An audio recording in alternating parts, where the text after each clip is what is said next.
I have another multi-pistol test for you. We're going to be testing today PDX1 Defender. Now, you may remember, or you may have seen that I did a gold dot test, and I did it from these two. I did from the Raging Judge and from the Public Defender. And we got superb results out of the long barrel and pretty awful results out of the short barrel.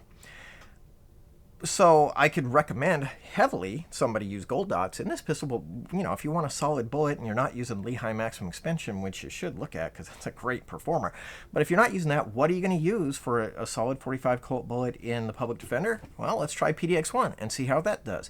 And while we're at it, we're going to fire it from both pistols to see if barrel length makes a difference with this round.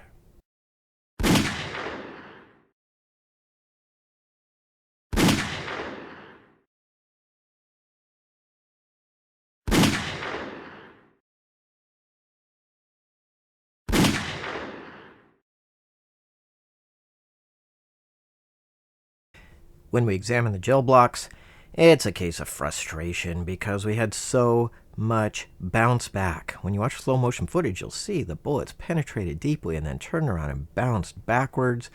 So when you look at these gel block pictures, the measurements mean nothing. This isn't where the bullets went to. This is just where they stopped after bouncing. So I've examined the gel blocks and determined that the length of the penetration track means that the Public Defender bullets went 15.5 and 16 inches, which is outstanding. That's perfect. That's really pretty much exactly where you want. It's right in the middle of that 12 to 18 inch window. It's deep enough. It's not over penetrating. That's really good performance. And for the Raging Judge, we're looking at the slow motion footage to determine just how far they went before they turned around. And that gives us penetration of 17.25 and 18.5 inches. 17.25 is good penetration, and the 18.5 is actually technically would be considered over penetration. Remember, our cutoff is 18 inches.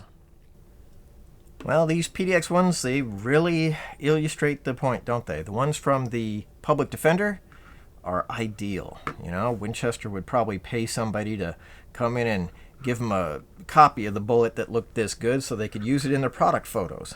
The Public Defender did great with it. And the Raging Judge, not so much. It ends up looking like, it's kind of blown apart here. It ends up looking like a jellyfish. This one actually did shed some weight. I have a lot less confidence in this than I do in this. This looks like a bullet that performed the way it was supposed to, and this looks like a bullet that was driven beyond its ability, too fast and beyond its design window.